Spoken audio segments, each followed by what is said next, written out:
Hello student, good morning to all. We learn about life process, nutrition, transportation, respiration and excretion. In previous lessons we studied about the digestive systems of human beings. Today we studied about the process of digestion. Digestion starts as soon as we start chewing food and saliva mixes with it. Digestion की प्रक्रिया तभी शुरू हो जाती है जब हम भोजन को मुंह में लेते हैं और इसको चबाते हैं, तो इसमें हमारे मुंह में जो सलाइवरी ग्लैंड में जो सलाइवा बनती है, लार ग्रंथियों में जो लार बनता है वो इसमें मिक्स हो जाता है and saliva is secreted by numerous salivary glands in our mouth. हमारे माउथ में 3 पेयर्स ऑफ सलाइवरी ग्लैंड्स हैं जिनमें से सलाइवा सीक्रेट होती है और ये सलाइवा जो है वो हमारे फूड में, हमारे द्वारा लिए गए भोजन में मिल जाती है और इसको अच्छे से चबाकर पेस्ट बनाने में हमारी मदद करती है. Saliva has and different on certain carbohydrates like starch in the food that we eat. Let us do an activity to study this. हमारे मुख में जो लार ग्रंथि पाई जाती है उनमें से 3 जोड़ी मुख्य है और भोजन में जो स्टार्च या कार्बोहाइड्रेट पाया जाता है उस पर सलाइवा क्रिया करती है. और किस प्रकार क्रिया करती है इसको हम क्रियाकलाप के द्वारा समझेंगे. एक्टिविटी फर्स्ट है. फर्स्ट एक्टिविटी, इस एक्टिविटी में we should need teaspoonful of wheat flour. You could dilute and use the starchy fluid drained out of boiled rice as well. है ना, हम एक छोटी सी परख नली आप लोग जानते होंगे, टेस्ट ट्यूब, कांच की बनी हुई छोटी सी नली होती है. इसमें हम व्हीट फ्लोर को या गेहूं के आटे को घोल बना कर लेंगे या हम बॉइल्ड जो राइस होता है उसका जो पानी होता है वाइट कलर का उसको भी हम ले सकते हैं. और distilled water, dropper and iodine solution. Basically iodine solution जो है मेन होता है. Preferably 1% solution of tincture iodine इसमें यूज़ किया जाता है. 2 beakers, 2 test tubes and test tube stand की जरूरत हमको पड़ती है इसके लिए. Now add half a teaspoon of wheat flour to half a beaker around 125 ml of distilled water. 1 teaspoon wheat flour का घोल बनाकर हम एक बीकर में लेकर उसमें 125 ml पानी ले लेंगे और इसको डाइल्यूट कर लेंगे. Mix well to prepare a solution. अब इस सॉल्यूशन को अच्छे से मिक्स कर लेंगे. Now take a little of this solution in a test tube, add a few drops of tincture iodine and see if it turns blue, black और not, that it is given confirmatory test for presence of starch.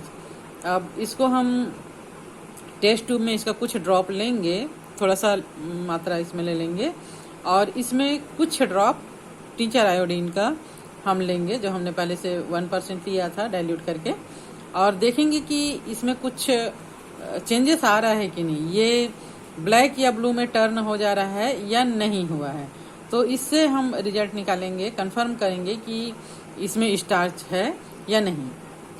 In case it doesn't add more of wheat flour till you get a confirmatory test for starch. Now start your experiment with this solution. Now take 2 test tubes and label them as A and B respectively. Keep them in a test tube stand and 20 to 25 drop of wheat flour solution to both test tube. यहाँ पर हम घोल अगर नीला काला हो जाता है तो उसमें स्टार्च या कार्बोहाइड्रेट प्रेजेंट है. अब हम 2 साफ परख नली लेंगे और इसको A और B इसमें लिख लेंगे और प्रत्येक परख नली में, हर एक परख नली में ये जो हमने आटे का घोल बनाया था उसका लगभग 20 से 25 बूंद डालेंगे.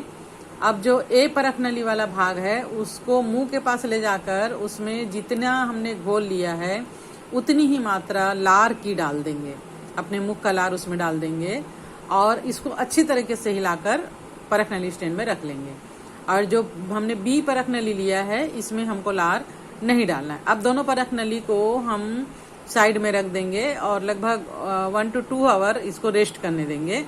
और अब हम दोनों परख नली में 2 ड्रॉप्स आयोडीन की डालेंगे। तो हम देखेंगे कि ए और बी जो परख नली है उसमें किस परख नली का घोल स्टार्च की उपस्थिति को दिखाता है, यानी कौन सा परख नली जो है उसका स्टार्च ब्लू या ब्लैक हो गया है, और अगर ऐसा हुआ है तो क्यों हुआ है ना। तो what happened after adding iodine to both test tube A and B?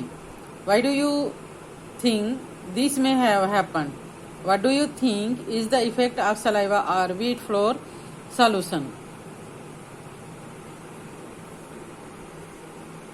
So we see that in A paraknali is in the A paraknali starch solution is converted into blue or black color.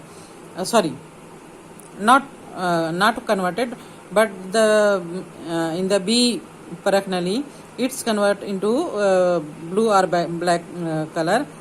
तो जो ए परख नली है उसका जो solution है वो blue या ब्लैक कलर में कन्वर्ट नहीं हुआ, जबकि बी परख नली का जो सॉल्यूशन है वह ब्लू या ब्लैक कलर में कन्वर्ट हो गया। मतलब बी परख नली का जो स्टार्च है उसका डाइजेशन नहीं हुआ है, क्योंकि हमने उसमें अपना मुंह का सलाइवा या लार नहीं डाला था। जबकि ए परख नली का जो स्टार्च है वो ब्लू या ब्लैक कलर में कन्वर्ट नहीं हुआ, क्योंकि यहाँ पर हमने अपने मुंह का लार या सलाइवा डाला था जिसने स्टार्च का डाइजेशन कर दिया था।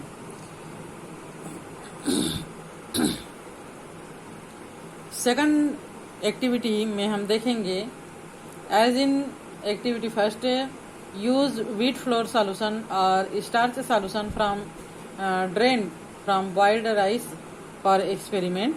जैसे कि हमने फर्स्ट एक्सपेरिमेंट में लिया था उसी प्रकार हम सेकंड एक्सपेरिमेंट में भी लेंगे। या तो व्हीट फ्लोर का सॉल्यूशन लेंगे या राइस का सॉल्यूशन लेंगे।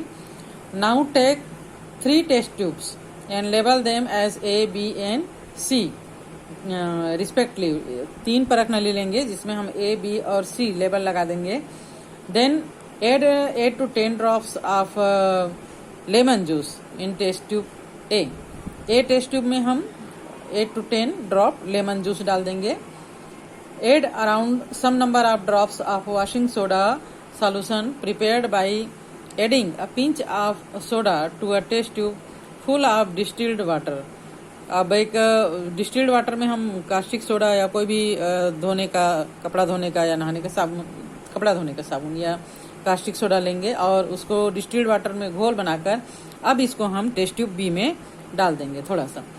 Add some number of drops of distilled water to test tube C, और टेस्ट ट्यूब सी में हम केवल डिस्टिल्ड वाटर डालेंगे, इसमें हम लेमन जूस या कास्टिक सोडा ऐड नहीं करेंगे। Use universal litmus paper two find out the pH of each of the solution substance of test tube A, B and C respectively। pH paper होता है जो किसी भी पदार्थ का एसिडिटी बेसिक या न्यूट्रल है इसको पता लगाने के लिए यूज किया जाता है। ये लेंगे और हम तीनों test tube A, B, C को इससे चेक करेंगे कि कौन सा सॉल्यूशन जो है वो एसिडिक है, कौन सा बेस है और कौन सा न्यूट्रल है। Now add 20 to 25 drops of wheat flour solution to each of the test tube. सभी टेस्ट ट्यूब में हम 20 से 25 ड्रॉप जो हमने व्हीट फ्लोर तैयार किया था उसका सॉल्यूशन तैयार किया था उसको डाल देंगे। Now add a similar volume of saliva to each test tube and leave for around, और इसको थोड़ी देर के लिए इसमें सिमिलर वॉल्यूम इसमें सलाइवा का डाल देंगे, अपने मुंह का लार का सभी टेस्ट ट्यूब में डाल देंगे और इसको लगभग 2 आवर के लिए छोड़ देंगे। After 2 hour use 1% of iodine solution to test the presence of starch in each of the test tube. और अब हम सभी टेस्ट ट्यूब में 1% आयोडीन का जो घोल हमने लिया है, सॉल्यूशन लिया है, उसके कुछ ड्रॉप डालेंगे और इसको टेस्ट करेंगे। What is the nature of solution, acidic, basic और neutral in test tube A, B, C? Respectively. Obviously A B C का नेचर क्या होगा, एक में हमने लेमन जूस डाला था तो वो एसिडिक होगा, बी में हमने कास्टिक सोडा डाला था तो वो बेस होगा, और सी में हमने केवल डिस्टिल वाटर डाला था जो कि न्यूट्रल होगा। Which of the solution A B C shows the presence of starch.